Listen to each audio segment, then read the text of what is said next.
Hello, this is Jack Yost, your business professor, and I want to welcome you to Chapter 10 on leadership under Management Theory and Practice, Management 323, offered by the Catholic University of America. Leadership. This differs from management in a couple of ways, but leadership is traditionally associated with strategy, long-term, over-the-horizon, and foresight, and long-range thinking and long-range planning, as compared to management, where we in management would implement the strategic vision offered by the leadership. The the leader, however, has a more subtle set of responsibilities than the manager does. The manager can simply issue orders, and as a condition of employment, have the subordinates follow these orders. The leader, as in a leadership position, has a more delicate, a more challenging role. For example, the President of the United States, Barack Obama, is the CEO of the country, but he is also the head of his political party, the Democrat Party. In his organization, subordinate to him on the org chart is Harry Reid, who runs the Senate. Harry Reid does not have to do anything that the president, the head of his party, tells him to do. He may very well, but he does not have to, and the President of the United States cannot so direct or dictate or command Harry Reid to do anything that he wants him to do. He can merely attempt to persuade. The one word that describes management, or the one is relationships. The one word that describes leadership would be influence. The President of the United States, with all his power and authority, can only attempt to influence Harry Reid and persuade. We're going to be talking about those differences and more in this chapter on leadership.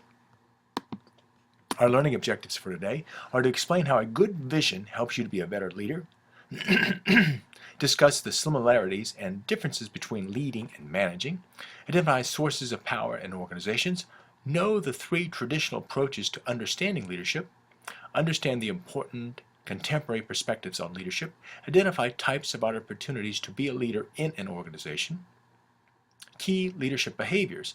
Leaders challenge the process, inspire, influence a shared vision, enable others to act, model the way, encourage the heart. Vision, a mental image of a possible and desirable future state of the organization, and the best leaders always present the vision in a positive role. It is morning in America. Good things will happen later on. This is visions are from good leaders are of a positive, uplifting nature. Vision should always be positive. Leading and managing. Supervisory leadership is behavior that produces guidance, support, and corrective feedback for the day-to-day activities. Strategic leadership, behavior that gives purpose and meaning to organizations, envisioning and creating a positive future. Power and leadership. Power is the ability to influence others. Sources of power: legitimate power, reward, expert, referent, and coercive. Traditional approaches to understanding leadership. Trait leadership, a leadership perspective that attempts to determine the personal characteristics that great leaders share. Useful leadership characteristics are drive, motivation, this is what I want to do, integrity, self-confidence, and knowledge of the business. Leader behaviors. Behavioral approach, a leadership perspective that attempts to identify what good leaders do, that is, what behaviors they exhibit. Task performance behaviors, actions taken to ensure that the work group or the organization reaches its goals. Group maintenance.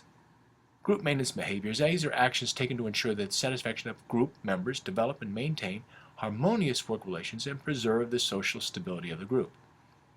Leader-member exchange theory. This highlights the importance of leader behaviors not just towards the group as a whole, but towards individuals on a personal basis. Questions assessing task performance and group maintenance leadership is seen in Exhibit 10.2. Participation in decision-making.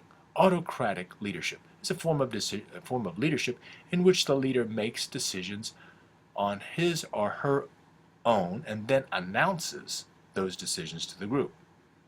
Democratic leadership is a form of leadership in which leader solicits input from subordinates. Participation in decision-making, the laissez-faire, is the leadership philosophy characterized by an absence of managerial decision-making. On Exhibit 10.3, we have a leadership grid. The best way to lead depends on the situation. This is a situational approach, the leadership perspective proposing that universally important traits and behaviors do not exist, and that effective leadership behavior varies from situation to situation. The Vroom model of leadership. The Vroom model is a situational model that focuses on the participative, on the group action, participative dimension of leadership. Situation factors for problem analysis. Vroom's leader decision styles. Fiedler's contingency model. Fiedler's contingency model of leadership effectiveness is a situational approach to leadership postulating that effectiveness depends on the personal style of the leader and the degree to which the situation gives the leader power, control, and influence over the situation. On Exhibit 10.6, we have Fiedler's analysis of situations. Fiedler's contingency model is task-motivated leadership, leadership that places primary emphasis on completing a task. Relationship-motivated leadership, leadership that places primary emphasis on maintaining good interpersonal relationships. Hershey and Blanchard's situational theory is a life cycle theory of leadership postulating that a manager should consider an employee's psychological and job maturity before deciding whether or not task, performance, or maintenance behaviors are more important. Job maturity, the level of the employee's skills and technical knowledge relative to the task being performed. Psychological maturity, an employee's self-confidence and self-respect. Path goal theory. This is a theory that concerns how leaders influence subordinates' perception of their work goals and the paths they follow towards attainment of those goals. Exhibit 10.7 gives the path goal framework. Substitutes for leadership. Factors in the workplace that can exert the same influence on employees as leaders would provide. Charismatic leader, a person who is dominant, self-confident, convinced of the moral righteousness of his beliefs, and able to arouse a sense of excitement and adventure in followers.